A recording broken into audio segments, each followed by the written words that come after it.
pas une bonne formule pour accueillir vraiment. Je pense que ce qui est important, c'est ce projet dont nous avons parlé, un projet éducatif de l'école, sous forme écrite. On le lui donne. C'est quelque chose de précis, de clair. Alors à partir de là, je dirais de quelque chose d'objectif, on peut à ce moment-là engager une conversation.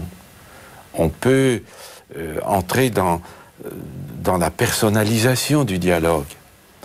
Mais je crois que c'est une façon à la fois d'accueillir la personne telle qu'elle est et en même temps d'avoir un contact objectif avec elle. C'est l'école qui lui présente ceci et cela. C'est pas une conversation amicale, subjective entre le directeur et puis la personne qui est là. Il me semble que c'est important. Les chefs d'établissement, vous, évêques, qui êtes responsables de l'enseignement catholique, chacun dans votre diocèse, c'est vous qui les choisissez ? Ah ben, je crois que nous avons une part importante dans le choix des chefs d'établissement. Ça, c'est clair, nous donnons notre avis. Vous donnez votre avis ou vous choisissez ? C'est pas pareil. Ah ben, c'est-à-dire qu'un évêque ne peut quand même pas être au four et au moulin, parce qu'il a le diocèse. Et puis je crois qu'il y a un principe de subsidiarité qu'il faut vraiment respecter. Il y a des responsables diocésains qui ont la capacité et dont c'est la fonction. Les directeurs diocésains de l'enseignement catholique qui interviennent dans le... Monseigneur Faure. Allez-y. Puis-je simplement préciser que les tutelles congréganistes nomment leur chef d'établissement et que c'est une part très importante du travail des responsables de tutelle congréganistes. Oui. Ce discernement en congrégation est quelque chose d'important, de lourd, de prenant, et aux conséquences multiples dans l'année. Oui, c'est pour ça que je souhaite, pour ma part, pour mon diocèse, mais je pense que tout évêque fait la même chose, être tenu au courant très précisément par le directeur diocésain et par la tutelle diocésaine des candidatures possibles pour tel et tel établissement, que l'évêque non seulement soit prévenu, mais soit mis dans les conditions de pouvoir prendre une décision. La chose se fait généralement. Mais il faut ajouter tout de suite que c'est techniquement lourd et difficile dans la mesure où les chefs d'établissement savent leur mutation ou souhaitent une mutation, ils expriment ça au mois de mai et ça devient effectif quelquefois au mois de juin. Et donc le délai est extrêmement court. Donc il faut prendre toutes les mesures pour bien préparer les affaires, de sorte que le chef d'établissement soit adapté à la situation et surtout, comme il reçoit une lettre de mission de la part de l'évêque, il a une responsabilité tout à fait majeure. Un évêque peut mettre un veto éventuellement.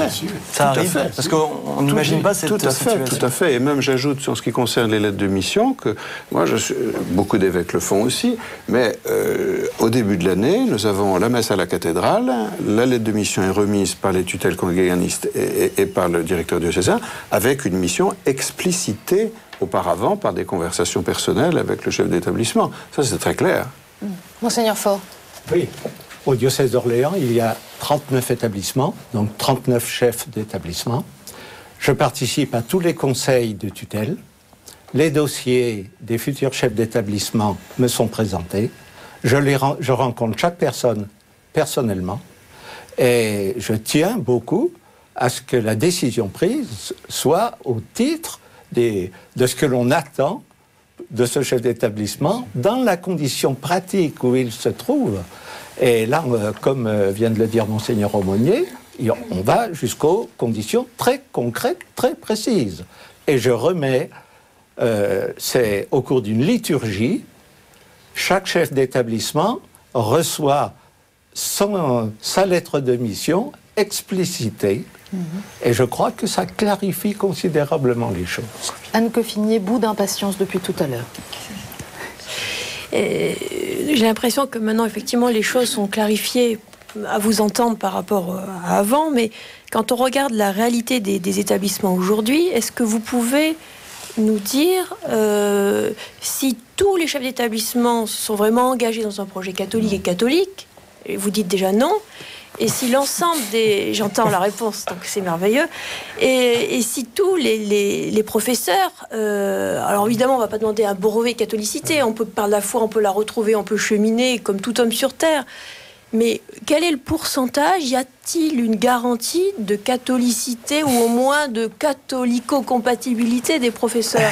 Ce que je veux dire, c'est que comment on peut transmettre un univers, un climat et même un contenu catholique si les professeurs sont quasiment par accident catholiques? Parce que, bon, moi, dans l'école où j'avais mis mes enfants, quand je suis allée les inscrire, prenons un cas extrêmement concret, je suis allée à ce fameux rendez-vous. Et alors je dis, je venais juste me convertir. Donc vous voyez, j'étais plein d'entrain. Et je dis, qu'est-ce que vous prévoyez pour la catéchèse? Ah, ne vous inquiétez pas, madame, si vous n'êtes pas catholique, il n'y a aucun problème. Je lui dis, mais c'est pas la question. Qu'est-ce que vous prévoyez pour la catéchèse? Et pour la pastorale, enfin, je sais pas comment vous appelez ça. Moi, j'y connais rien, mais... Ah non, mais vous inquiétez pas, si vous êtes musulman, ça... Mais je dis, mais ce n'est pas la question. Je voudrais savoir ce que vous prévoyez. Est-ce que le Christ est au centre de votre... Mais surtout, ne vous inquiétez pas, il n'y a pas eu moyen.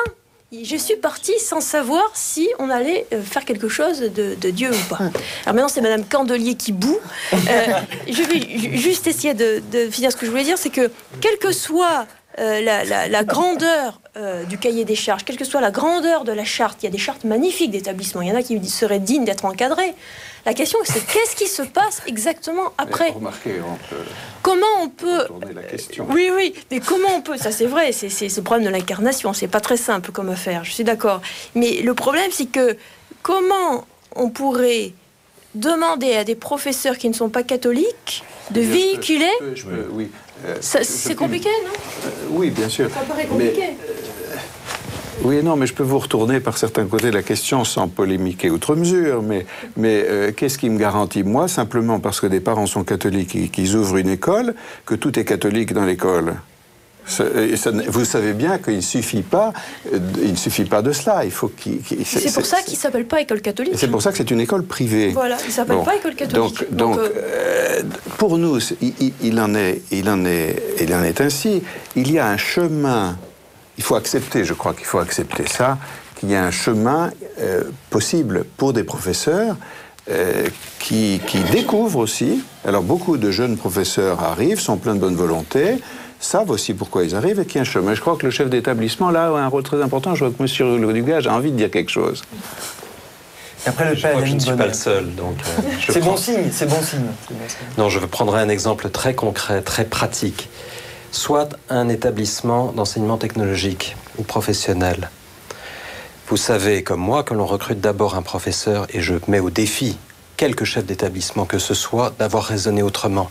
On choisit un enseignant d'abord en fonction de sa compétence. Oui. Donc vous avez un établissement d'enseignement technologique et professionnel. Vous cherchez un professeur d'électrotechnique. Je vous assure que ça ne se trouve pas sous le pas d'un cheval. Donc vous allez trouver le professeur ad hoc, parfois en étant passé par des circuits les plus compliqués. Ce professeur, pas de chance, il n'est pas chrétien. Qu'est-ce que vous faites? C'est là, à mon avis, où le projet d'enseignement catholique est très important. C'est, est-ce qu'il y